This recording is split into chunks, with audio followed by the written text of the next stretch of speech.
আনন্দ ঘন লীলা মাধুরী। এই লীলা মাধুরী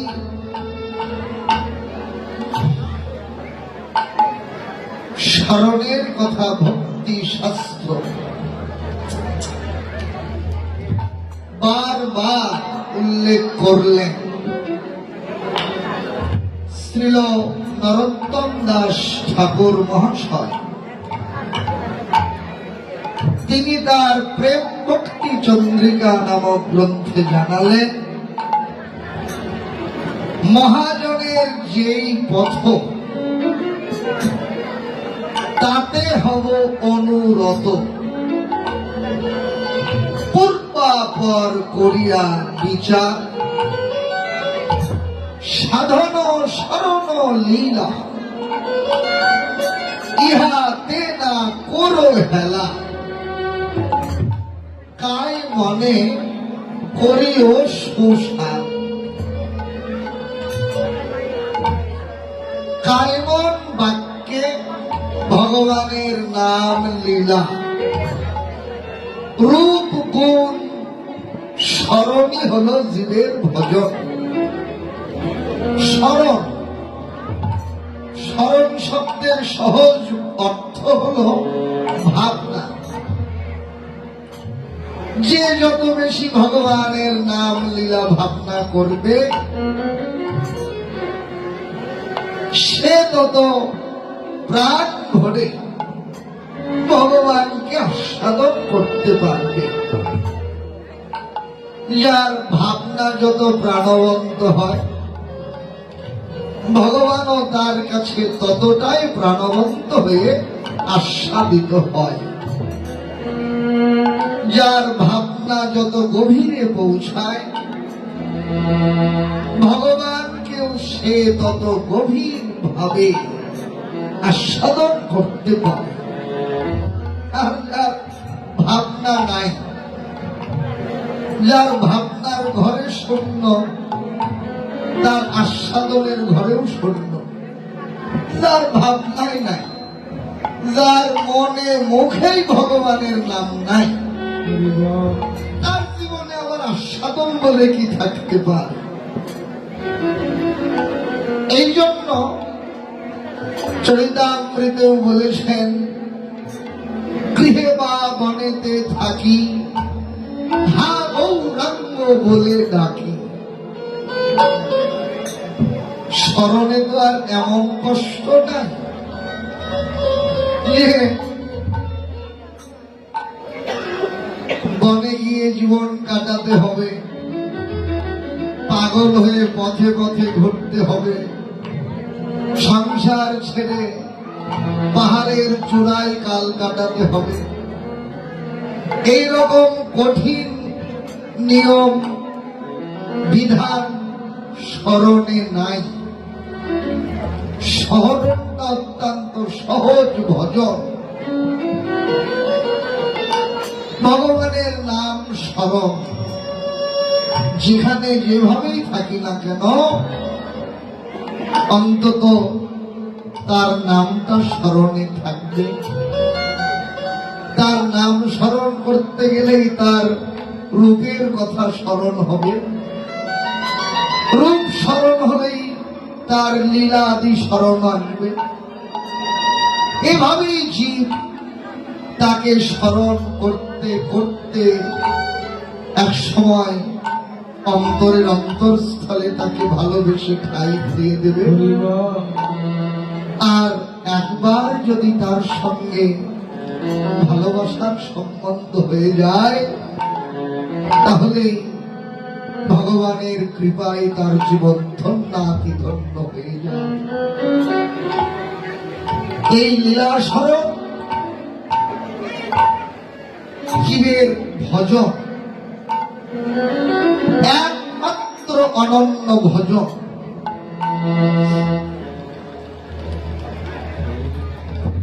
এই যে সকাল থেকে এই 2 দিন ধরে ভগবানের নৈমিত্তিক লীলার মধ্য দিয়ে স্মরণ শুরু হয়েছে, এখানে সেই লীলার পর্যায় ধরে আমরা এখন যে লীলা স্মরণে ব্রতী হয়েছি, পালা হিসেবে এই লীলাটির নাম হলো অভিসার। আবার কেউ বলে অভিসার অনুরাগ। বিষয়বস্তুটা কি? গোবিন্দ বিরহিনী রাধা রানী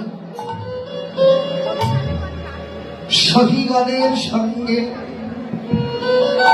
গোবিন্দ রূপের কথা আলাপনে মগ্ন ছিলেন। এই রূপের কথা বলতে বলতে ওই রূপের মানুষের প্রতি রাধারানীর অন্তরে বড় অনুরাগ এসে গেল। তাই অনুরাগিনী রাধা সখীর কণ্ঠ জড়িয়ে ধরে ব্যাকুলা হয়ে কাঁদতে লাগলেন। সখীরে, আগে যদি জানতাম ওই কালো রূপে নয়ন দিয়ে আমাকে এমন করে কাঁদতে হবে, তাহলে ওই পোড়া রূপে আমি নয়ন দিতাম না রে। সখীদের সঙ্গে অনুরাগের কথা আলাপন করতে করতে রাত ভোর হয়ে গেল। তাই সখীরা রাধারানীকে ডেকে বলেন, বিনোদিনী, রাত ভোর হয়েছে, কখন যে গোবিন্দের বাঁশি বাজে, বাঁশি বাজলে নিজেকে আর তো সাজাবার সময় পাবি না। তাই গোবিন্দের বাঁশি বেজে ওঠার আগে নিজেকে একবার প্রস্তুত করে নে। তাই গোবিন্দ দর্শনে যাবার জন্য রায়ধনী নিজেকে প্রস্তুত করছেন। এই যে নিজেকে প্রস্তুত বা তৈরি, এটাই হলো এই লীলার মুখ্য বিষয়বস্তু।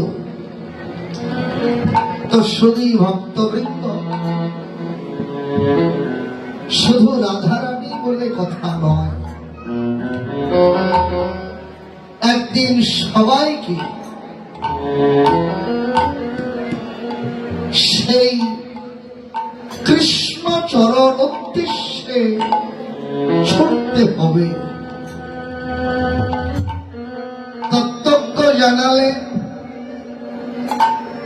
জলের শেষ আশ্রয় যেমন সাগরের কাছে, তেমনি অনন্ত কোটি জগৎ জীবেরও একমাত্র নিত্য আশ্রয় হল পরমেশ্বর ভগবান শ্রীকৃষ্ণের শ্রীপাদ পদ্মমূল।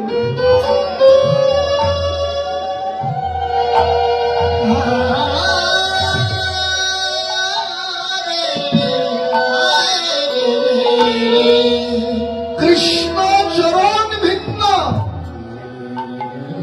জীবের আর কোন আশ্রয় নাই, নাই, নাই। যে যত আশ্রয়কে আঁকড়ে ধরুক না কেন, এই সবই হলো জীবের অনিত্য আশ্রয়।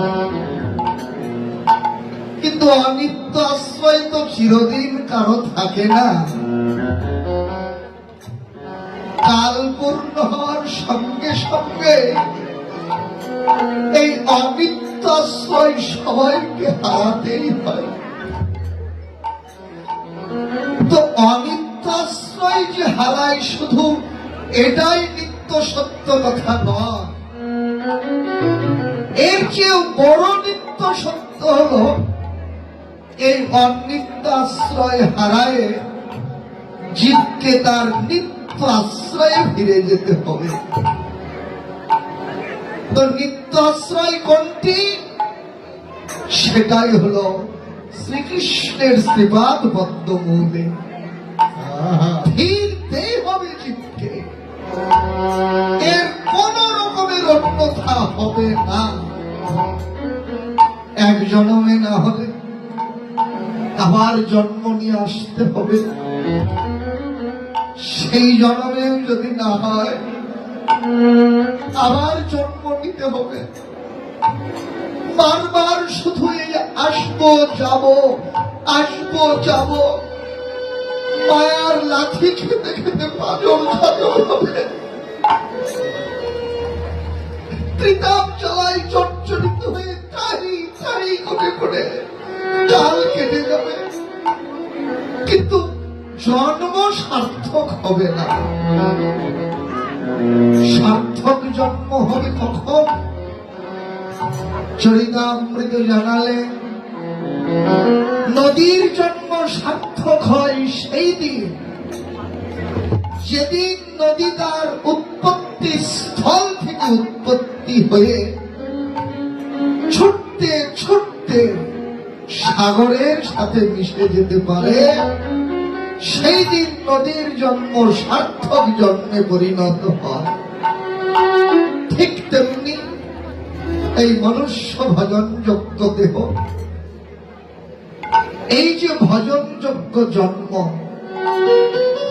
এক জন্মে হোক বহু জন্মে হোক বহু বহু জন্ম জন্মান্তরে হোক, সেদিন ছুটতে ছুটতে জীব কৃষ্ণ চরণ প্রাপ্তি হবে, সেই দিনে মনুষ্য জন্মের সার্থকতা লাভ হবে।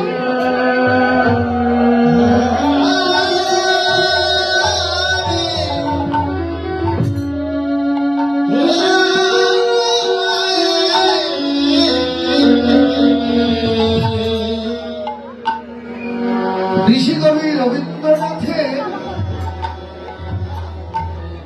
একটা দুর্লভ জন্ম নামক কবিতা। ঋষিকবি জানালেন একদিন এই দেখা হয়ে যাবে শেষ, পরিবে নয়ন পরে অন্তিম নিমেষ।